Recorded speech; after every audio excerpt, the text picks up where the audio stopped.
Jusqu'à 13h, Côte-Nord. Attitude. Côte-Nord. Côte-Nord. Attitude. Côte-Nord, attitude de ce mardi 17 octobre. Tommy Auger, journaliste pour Nous TV Sept-Îles, qui est avec vous, et Jean Saint-Pierre, journaliste pour Attraction Radio. Salut! Bonjour Tommy. Ça va bien? Oui, ça va bien. Yes! Là, on fait peut-être une petite exception aujourd'hui. On parle pratiquement pas de politique. On va se reprendre demain. Ouais, c'est ça, hein? Demain, c'est le premier débat des candidats à la mairie de Sept-Îles. Il y en aura 2 sur les ondes de Côte-Nord Attitude d'ici le jour du vote, le 5 novembre prochain. Le deuxième a lieu le 1er novembre, mais demain, Russell Tremblay et Régent Paullier seront avec nous pour débattre de leur plateforme. Le maire sortant a déposé d'ailleurs sa plateforme à l'aéroport de Sept-Îles hier. Dans le cas de Russell Tremblay, c'était fait depuis une semaine. Là, les documents circulent abondamment, notamment sur le web. Exactement. Donc, c'est vraiment lancé pour nous, là, pour la couverture ou les débats, là, on va se le dire, il y en aura 3, 2 pour Sept-Îles et 1 pour Port-Cartier dans les prochaines semaines. Et aujourd'hui, ben, c'est ça. On parle pas de politique. On va parler, entre autres, de la réussite des élèves. Tu sais qu'on est en plein cœur, ou presque, là, de la Semaine québécoise des directions d'établissements scolaires. Moi, j'ai la vieille image d'un directeur d'école là, qui avait pratiquement une baguette ou une strap là, en arrière, qui gérait surtout de la discipline. Ouais. Marie-Ève Meuret, qui est directrice à l'école Jacques-Cartier, va nous dire que c'est tout autre aujourd'hui. Là, la réussite des jeunes est vraiment au cœur de la mission, du travail d'une directrice. C'est sûr qu'il y a des tâches administratives. Dans le cas de l'école Jacques-Cartier, il y a aussi 5 classes particulières. Hein. Tous les élèves qui ont des difficultés se retrouvent à l'école Jacques-Cartier. C'est donc une difficulté de plus pour la direction de l'école. Marie-Ève Meuret, donc, nous parle de son métier de directrice d'école dans le cadre de cette Semaine québécoise des directions d'établissements scolaires vers 12h15. On va parler aussi un genre de bilan, finalement, de la démarche du Conseil régional de l'environnement. Tu connais leur beau projet. Ensemble, préservons la pointe de Moisy. On a travaillé très fort avec plusieurs bénévoles, des jeunes aussi qui ont contribué tout au cours de l'été. Sébastien Caron, le directeur du Conseil de l'environnement, sera avec nous justement pour ce bilan vers 12h25. Donc, on va parler aussi des priorités là du Conseil régional de l'environnement. Avec un nom comme ça, on peut imaginer qu'ils font un peu de politique, eux autres, quand même, à l'occasion. Hein? Protéger l'environnement, c'est assez politique des fois. Ils ont leur demande, comme plusieurs autres organismes, ou du moins surveillent un peu les plateformes des différents candidats pour ce qui est des valeurs environnementales. Voilà. Vers 12h40, Tommy, on va parler des zombies. T'as vécu l'expérience zombie l'an dernier, toi? L'année passée, c'était tellement fantastique. C'est les gens de l'Institut d'enseignement de Sept-Îles qui organisent une activité. C'est la 3e ou 4e année, c'est la 3e édition cette année, de la course Survivre aux zombies. Ça se organise dans le bois, derrière le parc Holiday. Donc, il y a 2 parcours à 2 moments différents, des fois pour les plus petits et pour les plus vieux. Et ça, on fait un parcours à la course, à la marche dans le bois. Et à l'occasion, il y a des bébites qui nous sortent et qui nous surprennent. Il y a aussi beaucoup d'ambiance, des sons, vraiment des effets spéciaux qui sont là pour nous surprendre, vraiment nous mettre dans l'ambiance de l'Halloween qui s'en vient très rapidement. Et ça, c'est fait en collaboration avec les élèves, les professeurs, les parents, vraiment tout le monde qui gravite autour de l'Institut d'enseignement participe à ce bel événement-là. J'étais là l'an dernier pour prendre des images, faire un reportage et réitère cette année le 20 octobre. Donc, on recevra en studio pour nous en parler plus en détail Mathieu Brien, qui est un des organisateurs de cet événement. Il annonce du beau temps vendredi pour cette activité-là. Là. On n'attend pas le 31 octobre pour fêter l'Halloween du côté de l'IASI. Ça va se faire dès vendredi. Exact. Par une belle journée. Et puis, en fin d'émission Côte-Nord Attitude, on va faire le point sur la campagne Un don pour ma station. C'est bien sûr de Skigalix qu'il est question. Ghislaine Langelier, la présidente du conseil d'administration, de même que Alexandre Pearson, vice-président, seront avec nous. On va parler aussi des activités qui s'en viennent, notamment la Grande Corvée, je pense, en fin de semaine prochaine. Exact. La prochaine saison de sport de glisse aussi, avec une nouvelle direction du côté de Skigalix. Donc, on parle de notre station de ski et ce qui s'en vient en fin d'émission Côte-Nord Attitude. Pour l'instant, les actualités locales et régionales. Actualité pure FM. Mais d'abord, le syndicat des métallos et une quarantaine de retraités de Cliff ont salué ce matin à Ottawa le dépôt du projet de loi pour protéger les fonds de pension par la députée de la Côte-Nord, Marilyn Gill. Il y avait un point de presse conjoint sur la colline parlementaire à Ottawa ce matin. Des gens, des métallos, une quarantaine de retraités aussi qui se sont déplacés en autobus, qui ont voyagé toute la journée hier en autobus pour se rendre à cet événement. Le coordonnateur des métallos de la Côte-Nord, Nicolas Lapierre, affirme que le projet de loi est bien construit et donne une chance, de l'espoir aux retraités et anciens travailleurs. Il croit que le projet de loi a des chances de trouver des appuis, même s'il est présenté par le troisième parti d'opposition au Parlement fédéral, le Bloc québécois. Il a hâte de voir la position sur le sujet de la députée libérale du Labrador, parce que la majorité des gens concernés par la faillite de Cliff sont dans son comté.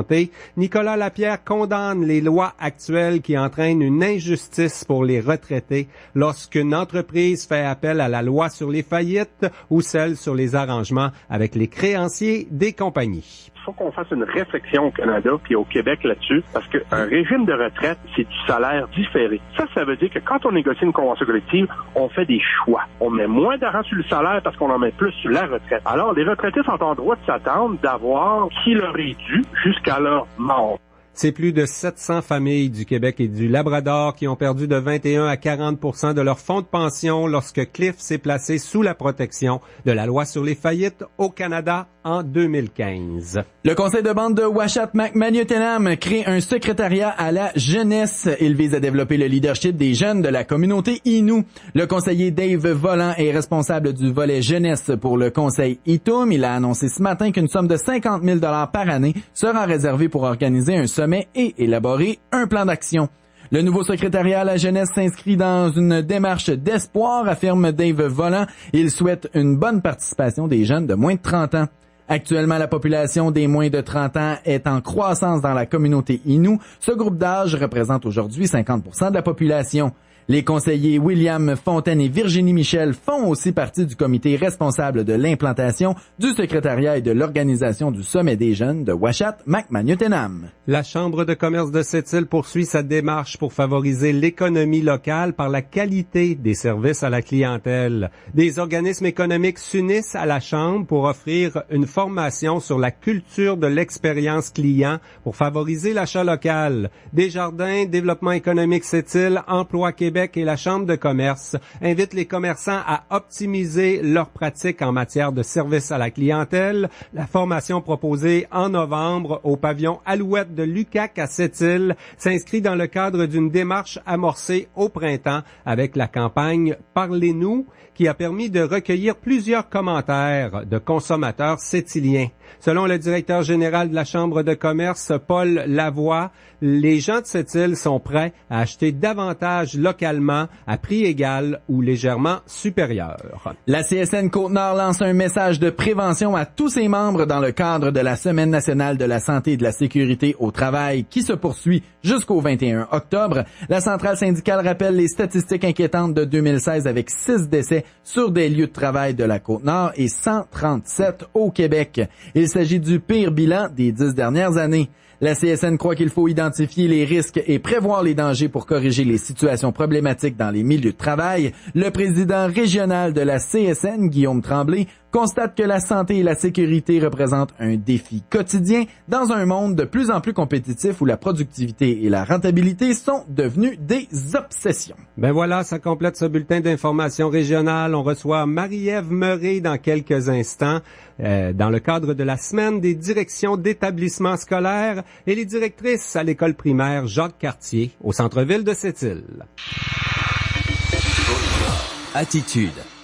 Vous écoutez Côte-Nord Attitude, en direct du studio par le Marchal.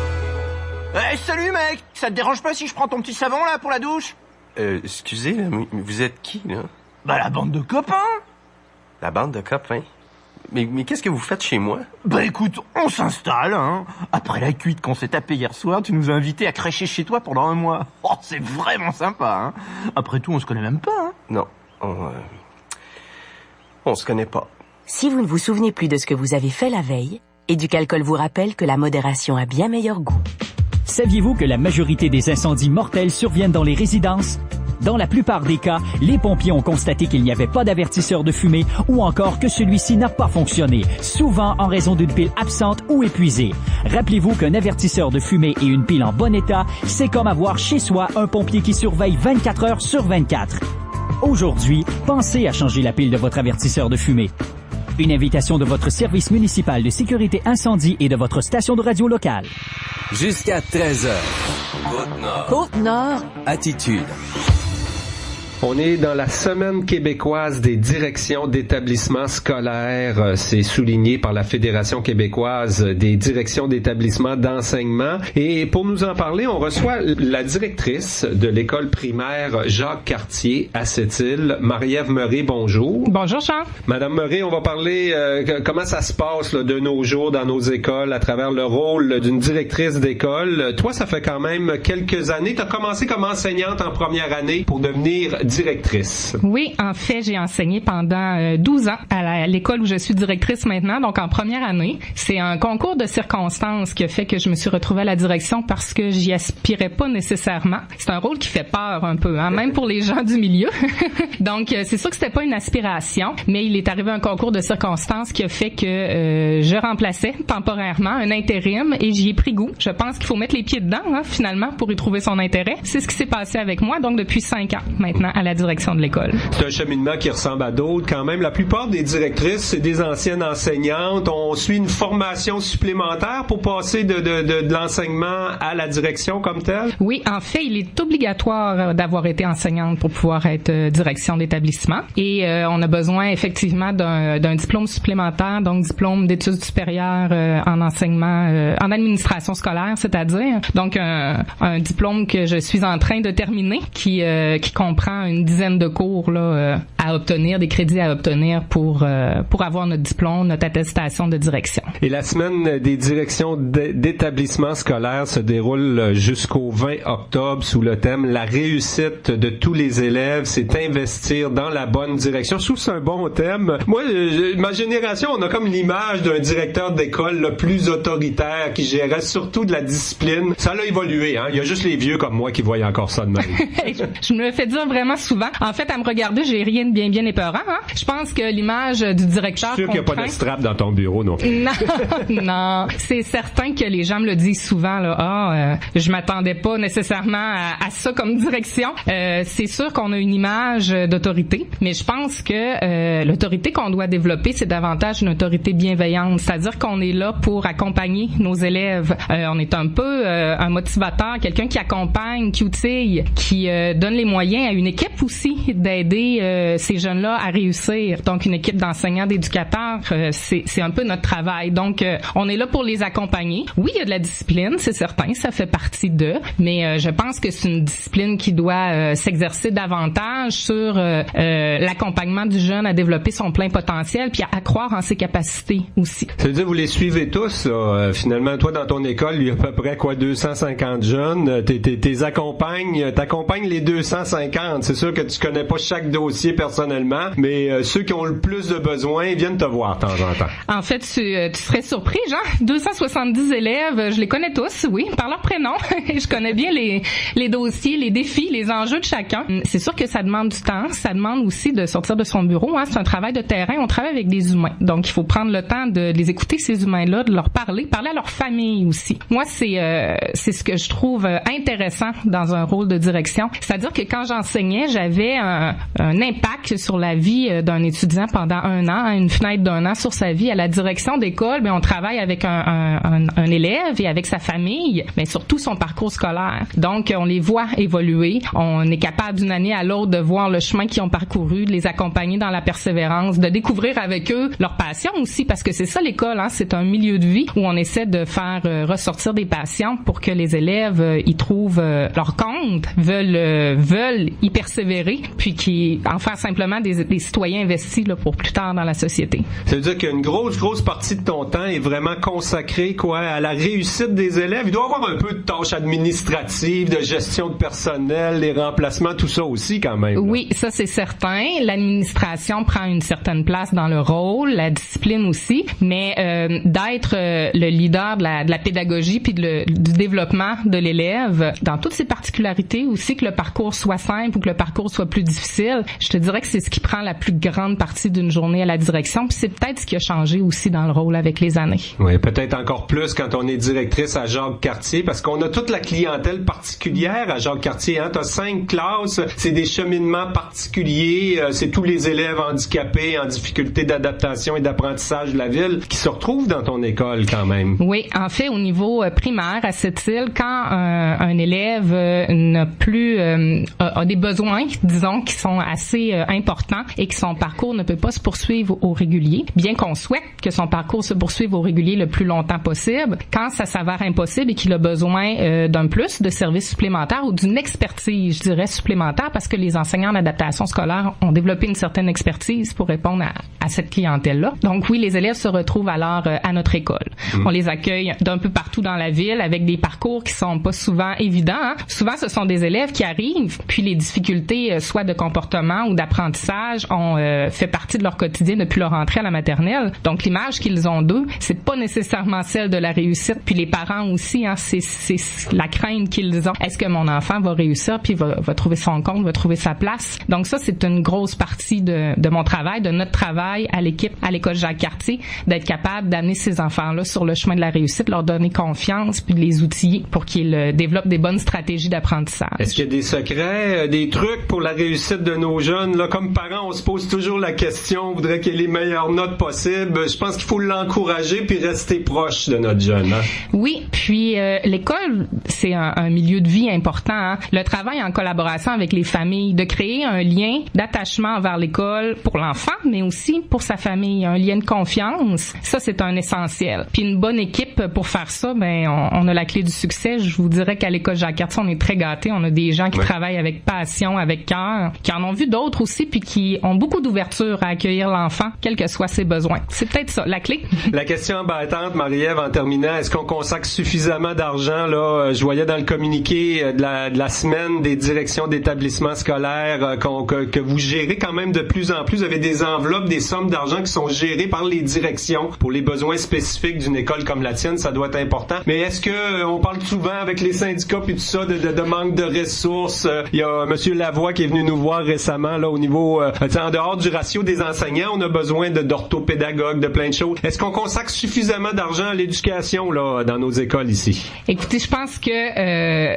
la priorité d'une société, à mon avis, doit être l'éducation. C'est certain que avec plus d'argent, oui, on a plus de moyens, mais en même temps, il y a des pas qui sont faits en direction de l'autonomie des écoles. Donc, il y a davantage de mesures présentement qui sont décentralisées vers l'école dans le but de rapprocher les décisions du terrain. Chaque école est différente parce que chaque milieu est différent. Donc, de donner une plus grande ouverture aux établissements, aux équipes écoles, puis aux parents qui siègent sur le conseil d'établissement pour prendre les décisions qui vont permettre de mettre en place les bons moyens pédagogiques pour la clientèle qu'on a. C'est un pas intéressant. Ça demande beaucoup de créativité. Par contre, il est certain que, on le dit souvent, si on avait plus de ressources, on serait probablement capable de faire plus.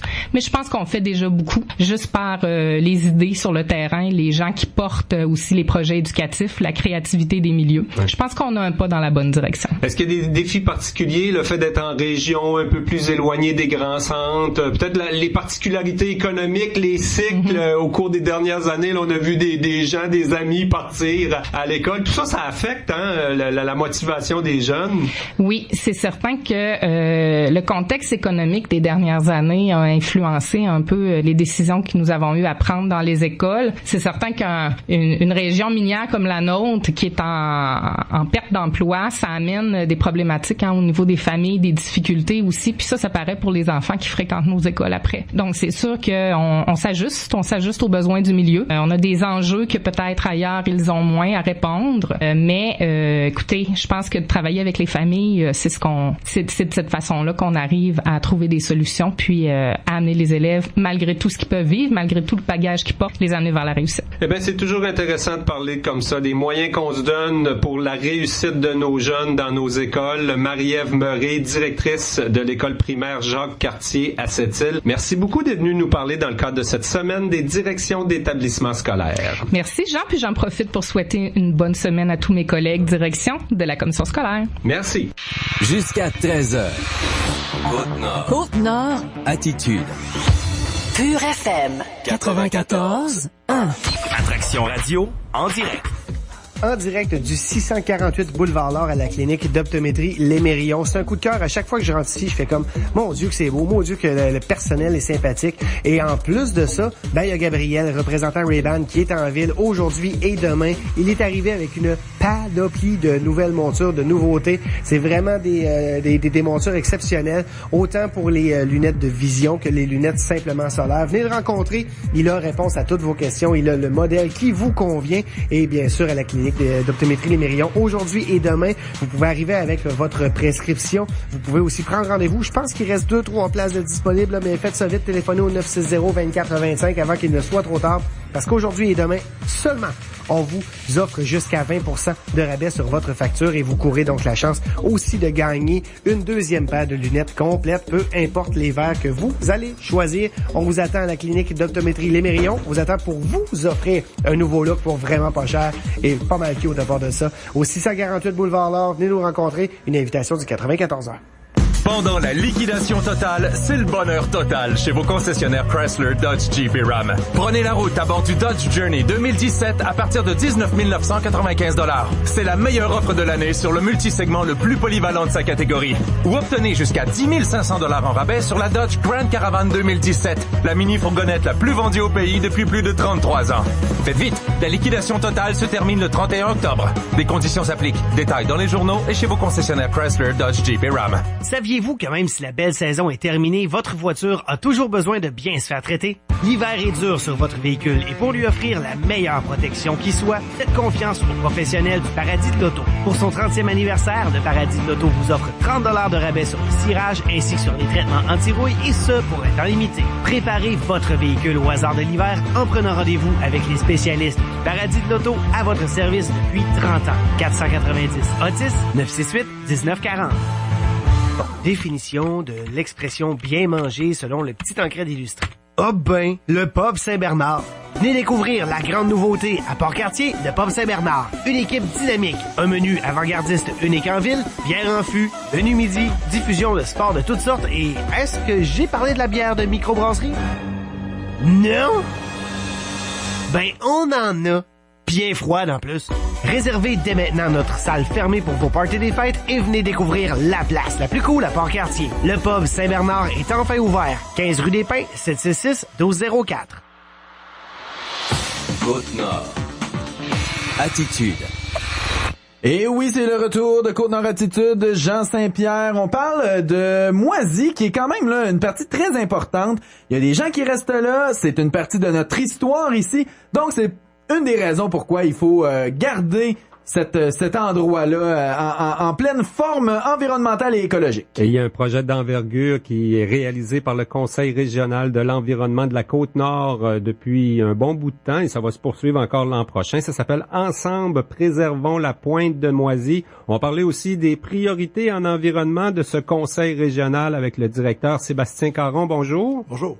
Ensemble, préservons la rivière Moisy. Là, c'est vraiment une préoccupation qu'on avait depuis longtemps au Conseil de l'environnement là dans ce coin-là, d'intervenir directement sur le terrain. C'est ça qu'on a fait au cours de l'année. Ouais, ben ce qu'il faut dire, c'est que c'est un dossier qui ça date pas d'hier en fait au Conseil régional de l'environnement. C'est un des premiers dossiers que j'ai eu à traiter moi, la question de l'occupation illégale du territoire. Ça fait quoi, 5 ans que t'es là? Ça fait 17 ans que je suis là. 17 ans que t'es là, quand même, un des premiers dossiers. Hey, quand on a nettoyé le site, là, le ministère a nettoyé le site il y a quelques années, bon, ça avait été nettoyé sommairement, mais laissé un peu à l'abandon. Il y avait des discussions à savoir qu'est-ce qu'on faisait avec ce site-là. Bon, il y a eu plein de projets qui ont été avancés, mais il n'y a jamais rien qui a débuté. Et nous, on avait des gens qui nous disaient ça serait important de réhabiliter ce territoire-là chez nous. Donc, on a déposé un projet, effectivement, commencé à travailler sur ce projet-là il y a quelques années et ça s'est concrétisé cet été là avec par exemple, la plantation de 55 000 élimes, des activités avec des clientèles jeunesse, là, plus de 300 jeunes des écoles primaires qui sont venus aussi symboliquement planter de l'élim, en apprendre plus sur le milieu, sur le territoire. Il y a eu des activités aussi au niveau de la diffusion d'informations, c'est-à-dire qu'on a mis sur le site là différentes signalisations pour sensibiliser les gens aux habitats, aux espèces qui étaient présentes, puis à l'importance de maintenir leur habitat critique.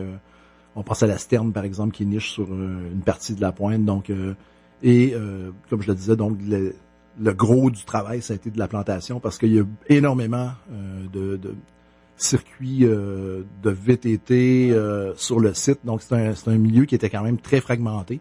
Nous, ce qu'on a voulu faire, c'est plutôt créer un réseau de sentiers qui, lui, pourra continuer à être utilisé, mais au moins réduire l'empiètement. Là, si on veut. Mais est-ce que ça, c'est vraiment efficace? Est-ce que les gens qui se promènent en moto, en VTT, même en quad, ou peu importe le véhicule motorisé, est-ce qu'ils prennent vraiment la peine de suivre les sentiers ou c'est très difficile de faire de la sensibilisation du côté de ces utilisateurs? Ben, je dirais que 90% des gens qu'on a rencontrés étaient non seulement très favorables au projet, mais nous disaient qu'effectivement, tant qu'il n'y a pas de signalisation puis qu'il n'y a pas rien pour leur indiquer les chemins à prendre, évidemment, ils vont prendre les chemins qui sont disponibles. Il y en a un peu partout. Donc, en fermant les sites, on a pu constater qu'il y a eu quelques petits problèmes, là, je dirais une dizaine d'événements où il y a des gens qui ont passé, par exemple, dans les plantations, mais de manière générale, ça a été respecté et les commentaires ont été plutôt positifs. Je dirais que autant de la population locale que des usagers, là, il n'y a pas eu beaucoup de commentaires négatifs. Là. En tout cas, pour la sensibilisation, la rivière Moisy, c'est symbolique. Tout le monde a entendu parler de la rivière Moisy. Au-delà de cette île, d'ailleurs, elle a une réputation internationale à cause de la pêche au saumon. Parce qu'on peut pas faire ça partout. Là, ce serait peut-être souhaitable de faire le travail qu'on a fait là sur toute la rive de la Côte-Nord, mais on peut pas. Ben, en fait, il y a effectivement beaucoup de besoins. Parce qu'il faut dire aussi qu'au-delà de l'utilisation du territoire par les usagers, par les populations, il y a aussi le phénomène d'érosion côtière qui s'amplifie de plus en plus. Donc, des endroits où on a déjà fragmenté puis fragilisé le territoire, si on n'agit pas, évidemment, c'est des endroits qui vont se dégrader plus vite. Donc, oui, il y a un intérêt. D'ailleurs, les comités cibles font un bon travail d'identifier certains territoires où il faut mettre des investissements, je dirais, en ressources pour améliorer la situation. Puis on en a quelques-uns identifiés sur le territoire. Puis évidemment, il y a rien qui dit que dans un futur, d'ici quelques années, il n'y aura pas d'autres projets du même type. Il y en a eu un d'ailleurs réalisé par le comité ZIP, qui est notre partenaire technique là du côté de la rivière Brochu il y a quelques années. Fait que c'est des projets. Je dirais qu'il y a probablement quelques autres sites où il y aurait un intérêt à aller faire du travail dans le même sens. Et là, à Moisy, c'est quand même très fréquenté ce coin-là. Là, il y a du monde qui utilise la plage, il y a des pêcheurs, il y a des villégiateurs, il y a des gens qui vont jouer au volleyball. Il y a quand même pas mal de monde qui passe par là. Est-ce que ces gens-là ont participé? On a fait des découvertes désagréables parce qu'on parle des fois de dépotoirs clandestins, des choses comme ça. Il y avait effectivement on a récupéré à peu près 250 kilos de déchets sur la pointe. Il y en a plus que ça, par contre. Il faut dire aussi que cette pointe-là, elle a été beaucoup utilisée. C'est un milieu qui est très dynamique, donc il y a encore... je vous donne un exemple. On a trouvé des carcasses de voitures enfouies, là, quelques-unes, et c'était souvent utilisé, là, on en retrouve même du côté de Pentecôte, dans d'autres villages. C'était souvent utilisé pour protéger les berges. À une certaine époque, on se servait de ça. C'était voulu? Oui, c'était voulu, tout à fait. Okay. Et donc, on sait pas exactement tout ce qu'il y a sous la pointe, mais c'est pour ça que c'est important de la stabiliser pour éviter que ça se retrouve éventuellement dans la rivière ou... Puis c'est important aussi de ne pas toucher les vestiges historiques, archéologiques. On le voit, là, le musée fait des fouilles là, à certains endroits. Donc, même vous, en côté environnemental, de vouloir préserver certaines choses, faut pas non plus peut-être toucher à l'historique de cette pointe. Non, mais on doit dire qu'en surface, là, on n'a pas constaté nécessairement de traces d'occupation c'est tellement dynamique, ça bouge tellement que les choses restent généralement pas longtemps ou sont enfouies en profondeur. Donc, ça arrive. Un épisode de tempête, par exemple, on va voir des choses apparaître à la surface, là, mais c'est plus rare. Qu'est-ce qui est le plus important dans un projet comme ça? Ce qui va être le plus positif, qui va rester, c'est la sensibilisation qu'on arrive à faire à partir de ça, parce qu'on en a parlé beaucoup quand même au cours de l'été, ou si c'est vraiment ce qu'on a fait sur le terrain, là, planter de l'élim, enlever des cochonneries. Ben, tout ça est complémentaire. Moi, je dirais que l'aspect sensibilisation est extrêmement important, parce qu'évidemment, c'est ce qu'on souhaite, c'est qu'on souhaite de pas répéter les erreurs ni sur ce territoire-là, mais non plus ailleurs. Donc, évidemment, la partie sensibilisation est importante, mais d'avoir un écosystème qui est plus en santé, qui va lui permettre de passer mieux au travers des épreuves à venir. Et ça se poursuit l'an prochain, ce projet-là. Il reste des étapes. On va attendre, entre autres, au printemps avec les jeunes encore dans les écoles. C'est ça qui a le mieux marché, je pense, hein? Ben, en fait, c'est extrêmement encourageant pour les employés. En tout cas, c'est les commentaires qu'on avait, c'est que le volet, la sensibilisation auprès des jeunes, c'était intéressant. Ouais. Il nous reste un petit 2 minutes, Sébastien. Le Conseil régional de l'environnement, c'est quand même une organisation quasi politique, je dirais, parce que l'environnement, on le protège principalement avec des lois, là. Est-ce que vous mêlez de politique en campagne électorale municipale, par exemple? On va surveiller ce qu'il y a dans les programmes, j'imagine? Oui, c'est sûr qu'on regarde les programmes. On va aussi questionner les candidats des principales communautés de la Côte-Nord, à savoir c'est quoi leur plan sur différents aspects précis. Puis je dirais vous avez l'âge à couvrir, hein? Il y a 38 municipalités. Tout à fait. Puis je dirais que les éléments surveillés pour la prochaine année, c'est certainement la question de la protection du territoire. Donc tout ce qui est air protégé, air marine protégé. On sait qu'il y a une entente entre Québec et Ottawa qui vient de survenir. On va suivre ça aussi. Puis les dossiers de conservation, on pense au caribou aussi, au caribou forestier, là où il y a des enjeux importants, il devrait y avoir des annonces dans les prochains mois. Moi, je présume que le directeur Côte-Nord du Conseil de l'environnement est content de la nomination de la nouvelle ministre Isabelle Melançon. Elle a déjà vécu à Bécomo, elle connaît notre région, elle a été nommée ministre de l'Environnement, même si c'est une libérale. Peut-être que c'est une porte d'entrée, non? Ben en fait, les discussions, on a même eu des discussions là, au niveau national avec elle déjà, et ça semble effectivement être quelqu'un de très ouvert. On a bien hâte de travailler avec elle. Bon, ben l'environnement va s'améliorer avec la nouvelle ministre libérale. En tout cas, peut-être qu'elle va avoir je sais pas, plus de fonds pour la Côte-Nord. Je sais pas, on en manque toujours des fonds. On l'espère, c'est sûr. Sébastien Caron, un gros merci pour ton passage à Côte-Nord Attitude ce midi. Ça fait plaisir. Jusqu'à 13h. Côte-Nord. Côte-Nord. Attitude. Pure FM. 94.1. Attraction radio en direct. En direct de la clinique d'optométrie Les Mérions, on est au 648 Boulevard L'Or. On vous propose aujourd'hui et demain de venir rencontrer Gabriel, le représentant Ray-Ban, qui est en ville avec, évidemment, plein de nouvelles montures, plein de nouveautés, exclusivement pour vous aujourd'hui et demain.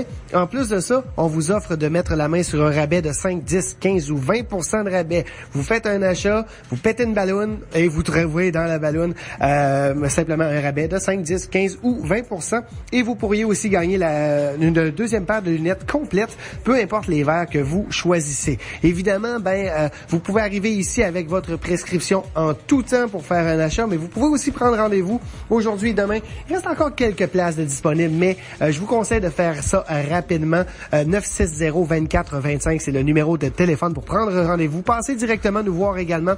Passez rencontrer Gabriel. Il va répondre à toutes vos questions. Et surtout, venez faire l'essai d'un modèle Ray-Ban. Vous allez tomber en amour avec la qualité de ces produits-là. On est au 648 Boulevard L'Or. On vous attend, une invitation du 94 ans.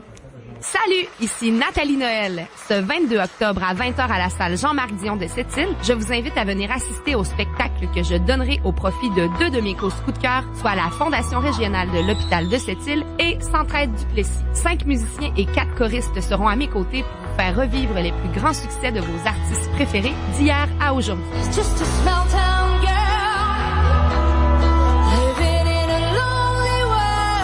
La première partie de ce spectacle sera assurée par la talentueuse Sophia Poirier de La Voix Junior. Les billets sont présentement en vente au coût de 30$ à la billetterie de la salle Jean-Marc Dion, au bureau de Centraide du Plessis et au bureau de la Fondation régionale de l'hôpital de Sept-Îles. Au plaisir de vous y voir en grand nombre. Hey, j'ai pensé à un truc pour me souvenir du concours Mastercard chez Maxi. Tu sais, celui pour gagner un voyage dans les Bahamas. OK. Bahamas, Mastercard, card. OK, t'as vraiment trop de temps libre. Oui, mais c'est une bonne chanson. Jusqu'au 26 octobre, payez avec votre carte Mastercard chez Maxi et courez la chance de gagner un voyage dans les Bahamas ou une des 3500 cartes prépayées Mastercard d'une valeur de 100$.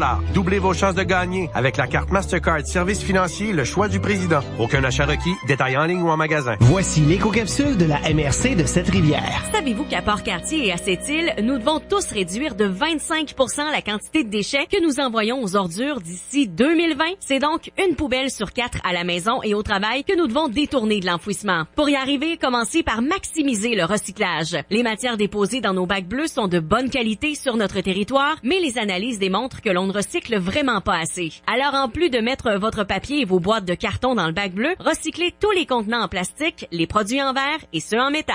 Pour en savoir plus, consultez le site de l'Écopatrouille au www.écopatrouille.org. Attitude.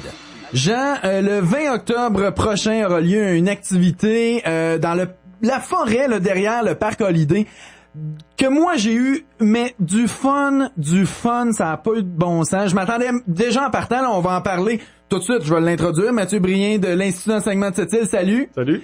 L'année passée, c'était assez cocasse, là, parce que moi, je me présente là, je savais pas trop ce qui allait se passer. J'arrive avec ma caméra pour un reportage et je dis, je vais juste aller un peu là, à l'entrée de la course, puis je vais revenir.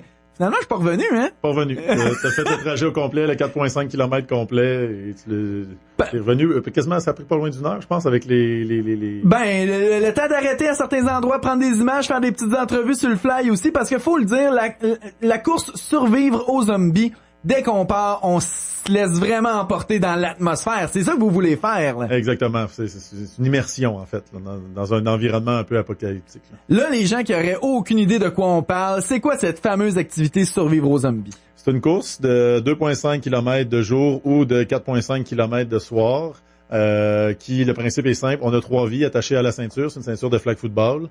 Et le principe est de passer au travers du parcours sans se faire enlever ses vies. Donc, en essayant de survivre aux zombies qui sont dispersés un peu partout sur le parcours.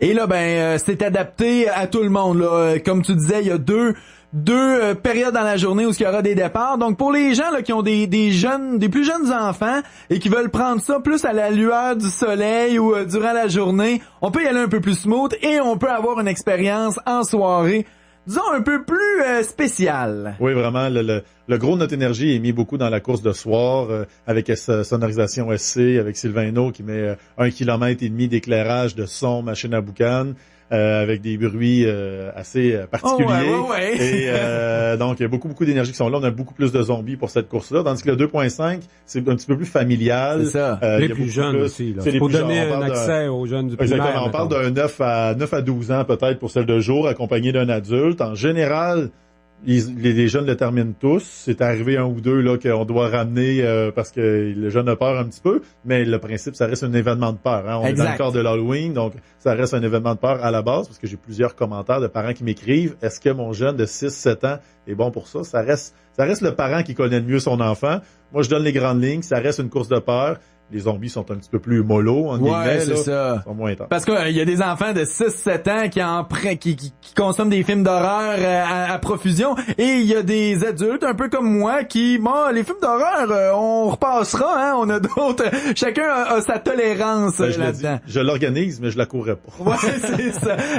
On dit c'est une course parce que oui, il y a des épreuves, on a des vies, tout ça, mais il y a aussi la possibilité pour les gens qui font j'aimerais ça, vivre l'expérience, mais je suis pas en forme pour courir. Ça s'adresse vraiment à tout le monde. C'est vraiment tout le monde. En fait, dû à la qualité du bois, donc il y a des trappes de sable, il y a des endroits où là c'est plus un bois plus serré. Il y a vraiment des zones qui sont identifiées où il n'y a pas de zombies, donc les gens peuvent prendre un petit peu plus prendre leur temps. C'est sûr qu'un marcheur, lorsqu'il va arriver dans une zone infectée, va devoir peut-être accélérer un petit peu le pas s'il veut survivre. Mais en général, les autres zones, quand il n'y a rien, il peut marcher, il n'y a pas de problème. On semble avoir le site idéal en plus au Parc Holiday pour faire ça. C'était là l'an dernier aussi. Cette année, ce qui est nouveau, c'est le thème. Puis on s'est accroché un peu sur l'actualité que nous a fourni la nature récemment. La tordeuse de bourgeons de l'épinette responsable de l'invasion des zombies. C'est ça le thème cette année. Exactement. On s'est dit, on cherchait un thème, on essayait de mettre ça le plus proche possible de ce qu'on vit présentement. Et là, avec toutes les images et toutes les vidéos qu'on a pu avoir eues de cet été, on s'est dit, on va faire un petit clin d'œil à ça. On en a gardé des tordeuses, des papillons? Il y en avait tellement il y a quelques semaines. Au niveau thématique de départ. On en a des chaudières à offrir aux gens. Le groupe d'art dramatique, se sont tournés vers ça un petit peu, là. Les avis de chercheurs scientifiques, là, où on les appelle nos avis d'apiculteurs, là. Ouais. Donc, pour les scénarios de départ et de fin, là, c'est un petit peu plus dans ces endroits-là qu'on l'utilise, parce que dans la forêt, il fait noir, donc ça donne rien d'aller chercher le thème. Les gens prennent pas le temps de le voir. Mais pour les scénarios de départ et de fin, là, c'est là qu'on va exploiter un petit peu plus ce thème-là. Et là, pour vous aider à prévoir un peu le tout, faut s'inscrire. Donc, peux-tu nous expliquer un petit peu les modalités d'inscription? Il y en a deux façons de s'inscrire, soit via le site Eventbrite, eventbrite.ca. Ça se fait très bien par Internet. Ça se fait très bien avec carte de crédit. On a déjà d'ailleurs des départs qui commencent à être pleins, ceux de 16h30, 17h de jour et celui de 20h sont rendus pas mal à pleine capacité. Sinon, on peut se présenter directement au secrétariat de l'IASI avec le montant exact, 15$ ou 30$, dépendamment de la course. Pour pouvoir s'inscrire, il y a quelques formulaires qui sont à l'entrée du secrétariat. Théoriquement, les inscriptions, je dis bien théoriquement, se terminent demain, mais en général, on refuse personne, à moins que le départ soit vraiment trop plein. La question de sécurité, là, on peut pas partir à 50 personnes en même temps. Ça reste un sentier de bois, donc on veut pas qu'il y ait de blessures. Donc, en général, on refusera personne. Ouais, parce que c'est assez particulier, là. Moi, l'année passée, comme on disait en début d'entrevue, je prévoyais juste faire quelques pas dans la forêt, aller prendre quelques images, mais j'ai été vraiment pris par l'engouement. J'ai décidé de suivre et j'étais de soir, donc il faisait très noir, à part les endroits où est-ce que il y a des effets spéciaux de prévus.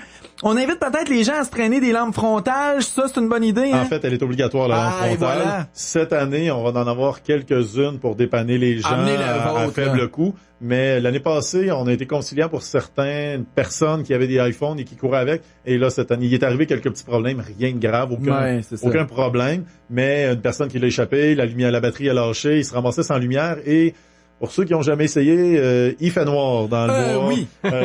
Moi, une chance que j'avais mon spot, là, ma lumière de tournage, une chance que je l'avais parce que, comme je l'ai dit, je prévoyais pas faire le parcours. Et quand je suis parti, il y a des endroits où les sentiers sont beaucoup plus petits. L'an dernier, il y avait plus là, quelques jours avant, donc il y avait des endroits où est-ce que c'était un petit peu plus spongieux, boiteux. Donc, je voulais voir où est-ce que je marchais, surtout que je traînais mon trépied et ma caméra. C'est des choses que je veux pas briser. Donc, à l'occasion, j'allumais mon spot et ça aidait beaucoup. Donc pour les gens qui veulent ne pas se tordre des chevilles ou piler dans des endroits où est-ce qu'on voudrait pas, il y a des magasins à $1 qui se font un plaisir de vendre des lampes frontales qui fonctionnent très bien. Il y a ProNature comme commanditaire qui est embarqué avec nous, qui nous en ont fourni plusieurs. Donc ça, c'est un petit plus qu'on a parce que il y a aussi SPERD. Ouais, on bloque les sentiers, bien balisé, c'est bien balisé, mais il y a quand même toujours, parce que la première édition, il y a 2 ans, on a un de nos 4 roues qui s'est perdu dans le bois et qui n'arrivait plus à retrouver son chemin.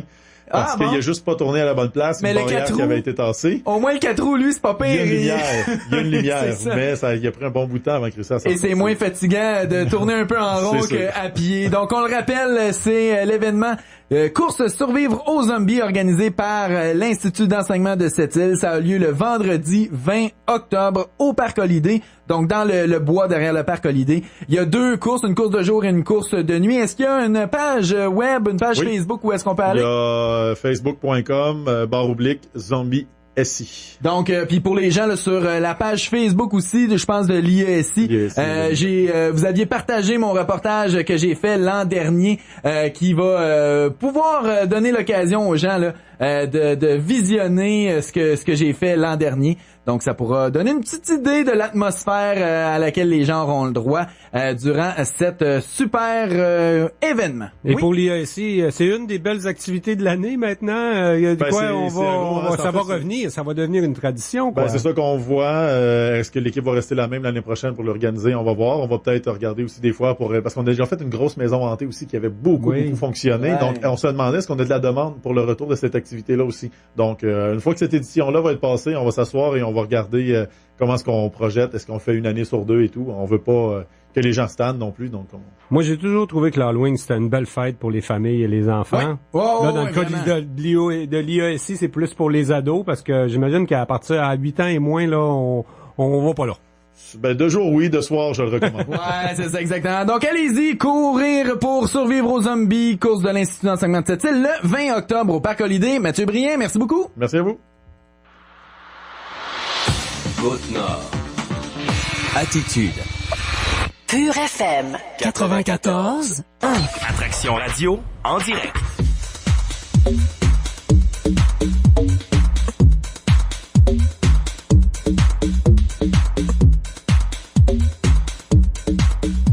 Avez-vous entendu la nouvelle? En plus d'être d'être disponible à Sept-Îles, le réseau TELUS Pure Fibre est maintenant arrivé à Moisy, Parc-Ferland et Clark-City. Avec la fibre optique jusqu'à la maison, vous pouvez maintenant accéder au meilleur du divertissement avec téléoptique et combler la maisonnée avec des vitesses Internet allant jusqu'à 250 mégabits symétriques. Afin de vous faire découvrir tous les avantages des produits optiques, passez nous voir chez MD Communication, votre détaillant local de Place de Ville ou à notre nouveau kiosque temporaire des Galeries Montagnaises. Venez rencontrer notre équipe d'experts et profitez-en pour participer à notre concours de lancement offert par MD Communication. Vous pourriez gagner une télé 4K de 55 pouces ou un iPad mini. On vous attend! La salle de spectacle Jean-Marc Dion est fière de vous présenter vendredi le 20 octobre à 20h Luc de la Rochelière. Luc de la Rochelière est de retour avec Autre Monde, un 11e album en carrière et un tout nouveau spectacle. Accompagné sur scène par 3 musiciens, Luc de la Rochelière propose un tout nouveau spectacle sur le thème du rêve et du voyage où se côtoient les rythmes et la douce poésie des chansons de son nouvel album Autre Monde ainsi que des relectures de ses plus grands succès. Chérie, si on se faisait des tours d'aéroplane. Des billets sont encore disponibles au 9620100 ou achetez-les en ligne en tout temps aux salles jmd.com. Votre salle de spectacle est présente pour vous sur Facebook. La liquidation Top Chrono chez Olivier Nissan de Sept-Îles se termine bientôt. Hâtez-vous d'en profiter. Procurez-vous par exemple la Sentra ou la Micra et recevez 4 pneus d'hiver sans frais. Besoin d'un VUS? Durant la liquidation Top Chrono, Olivier Nissan vous offre des rabais allant jusqu'à 6 000 $ sur les Rogue, Murano et Pathfinder. Ou économisez jusqu'à 16 000 $ sur le Titan des camions et sa garantie limitée pour camions de 5 ans 160 000 km, la meilleure au Canada. Les modèles 2017 partent vraiment vite. Alors passez chez Olivier Nissan et profitez de la liquidation Top Chrono avant qu'il ne soit trop tard. Attraction radio en direct. J'entendais mes collègues parler de la course aux zombies. C'est un peu comme ça qu'on se sent des fois, hein, quand on se lève le matin, qu'on n'a pas nos verres de contact et que nos lunettes sont plus ajustées à notre vue, à nos besoins. Ben, passez nous voir à la clinique d'optométrie Lémérillon. Aujourd'hui et demain, le représentant Ray-Ban s'appelle Gabriel. Il est ici pour vous proposer plein de nouveautés, montures solaires ou montures de tous les jours. On a la monture qu'il vous convient, autant pour vous, messieurs, mesdames, que pour les plus petits. Hein, la santé des yeux de vos enfants, c'est hyper important de prendre ça en considération très tôt, à un très jeune âge, et de suivre ça. Ça peut permettre de sauver bien des problèmes plus tard. Alors, passez nous rencontrer. Prenez rendez-vous 960-2425. On a encore quelques places de disponibles pour aujourd'hui et demain pour vous permettre de profiter des rabais qu'on a en magasin sur, vos achats. Vous pourriez avoir de 5 à 20% de rabais sur votre facture et vous courez aussi la chance de gagner une deuxième paire de lunettes complètes, peu importe les verres que vous choisissez. On vous attend ici même à la clinique d'optométrie Lémérillon au 648 Boulevard L'Art, le 94.1 est sur place. Côte-Nord. Attitude. Pure FM 94. Alors Jean, on finit ça en beauté en parlant de la station récréo-touristique Galix. Eux là, il manque vraiment pas de projet. Oui, il manque peut-être de neige, il est trop tôt, non? T'en as-tu vu de la neige cette année, toi? Ben oui, il y en a eu en fin de semaine, puis j'ai vu que la station a mis une photo en disant il y en a peut-être que ça énerve de voir de la neige à ce temps-ci, mais eux autres, ils étaient bien contents de la voir. Ouais, eux autres, ils peuvent en fabriquer, mais je pense qu'il faut que la température soit en bas de -4 quand même. Là, il est encore un peu tôt, mais il va y avoir une saison de glisse encore cette année. Pour nous parler de ski Galix, Ghislaine Langelier, la présidente du conseil d'administration, est avec nous, de même que le vice-président Alexandre Pearson. Bonjour. Bonjour. Bien sûr, on va parler surtout de la campagne là pour de nouveaux équipements à la station de ski, un chalet en particulier. La campagne intitulée « Un don pour ma station ». Il y a aussi des corvées puis plein d'activités, dont la prochaine saison de glisse qui s'en vient. On a hâte, j'imagine, quoi. Les skieurs commencent à appeler là pour savoir quand est-ce que ça commence. C'est sûr qu'on a tous hâte de commencer notre saison de ski. On est des fervents de l'hiver et de la neige. Moi, j'aime ça le froid. J'ai pas de problème avec ça. Et l'automne, c'est la belle saison. On n'est pas pressé que ça se termine non plus, là. On va parler justement de la campagne « Un don pour ma station ». On peut peut-être rappeler toute l'historique de ça, là. Le chalet, il est vraiment dû, hein. Ça fait quelques années qu'on le constate. Il va falloir transformer ce bâtiment-là pour se donner quelque chose de plus moderne. On chemine vers ça. Effectivement. On peut, juste pour faire un petit historique, la station de ski de Galix est une des plus vieilles stations qui existent. Faut dire, Galix, ça roule depuis les années 1960 et le chalet date à peu près de ces années-là aussi. Un vieux campement qui avait été installé à l'époque sur place Mais là, il est vraiment à bout d'âge. Ouais. On a beau essayer de le rafistoler. On l'a gardé debout le plus longtemps possible, finalement. Exactement. Puis on peut vraiment pas le restaurer, le réparer, le mettre aux normes. Ce serait beaucoup plus coûteux que de bâtir à neuf. Fait qu'on est parti avec le concept d'offrir un nouveau chalet d'accueil. On est modeste. On a choisi un concept qui est peu d'entretien, qui est modeste, mais qui répond à nos besoins. Mais là, on a besoin de soutien financier, d'aide de la part de la population et de la communauté d'affaires. Moi, je me souviens du ministre Pierre Arcan qui est déjà venu vous annoncer une subvention. Quoi, il fait à peu près la moitié du chemin, le gouvernement du Québec, là, sur un projet de 3 millions, c'est ça? C'est effectivement ça. Le projet roule dans les alentours d'environ 3 millions. Fait qu'on a déjà la moitié de la moitié qui est couverte par la subvention du gouvernement. Les MRC, les municipalités, l'Office de touristique régional nous appuient déjà dans le projet. On a déjà une mise de fonds d'accumuler, mais pour compléter notre mise de fonds, il nous manque encore un 200-300 000 à aller chercher et ça presse. Il faut faire ça le plus rapidement possible pour confirmer notre subvention gouvernementale. Et là, je sais que vous travaillez très fort auprès des corporations. On a déjà annoncé là Rio Tinto, IOC qui va verser 150 000 $. C'est pas rien quand même là à ce projet-là. Je pense que les compagnies font leur part, les villes et la MRC aussi depuis longtemps pour la station de ski. Faut que chaque amateur de ski, même les PME, tout ça, que tout le monde embarque là. Effectivement, on vise la grande, la moyenne et la petite entreprise. On a besoin du soutien financier de tous. Toute la communauté profite de ces installations-là. C'est nos installations où on peut jouir de notre neige, de notre hiver qu'on a magnifique à cette île. Puis on a besoin du soutien de tous. La campagne, on procède comment? Un don pour ma station, on retrouve ça sur un site Facebook, sur votre site web également? Via notre site web de la station, skigalix.com, vous avez accès directement à notre site de dons pour les dons en ligne ou les achats de briques symboliques pour les membres et amis de la station. Et pour les entreprises, on vous invite à communiquer avec nous pour contribuer.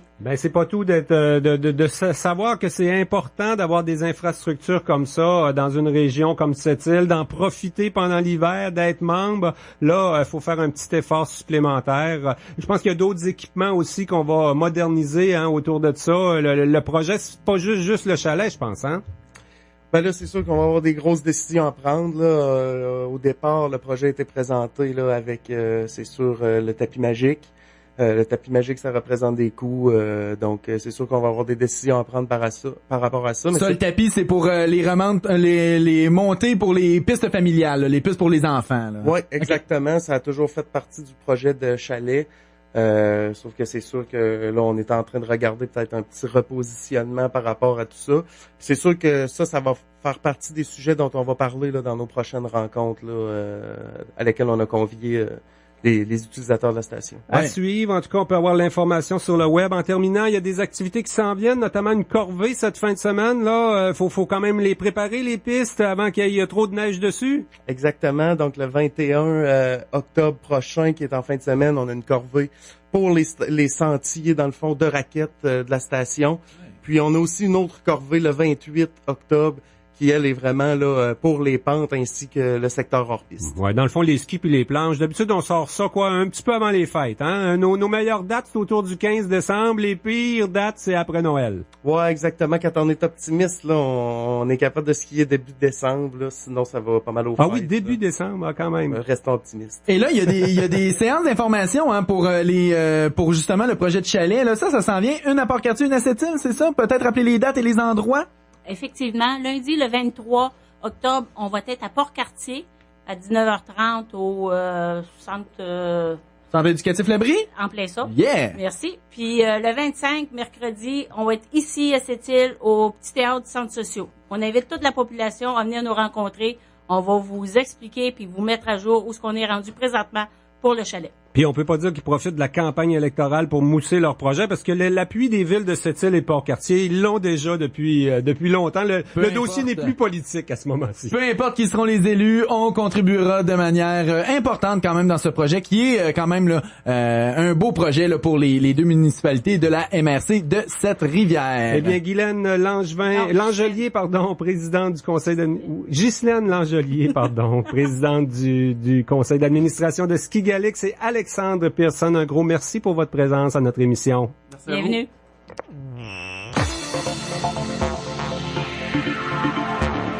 Alors, Jean, on le rappelle, demain, premier débat des candidats à la mairie de la ville de Sept-Îles, Russell Tremblay et Régent Porlier en studio pour presque une heure, là, hein? Ouais, plus 35 minutes environ, là, presque une heure. Ouais, c'est ça. Plus d'une demi-heure à débattre. On va aborder des sujets chauds comme Mine Arnaud. En fait, on aborde deux thèmes principalement. Les services, la qualité de vie dans une première partie. Et ensuite, on parle de développement économique avec Russell Tremblay et Régent Porlier. À demain!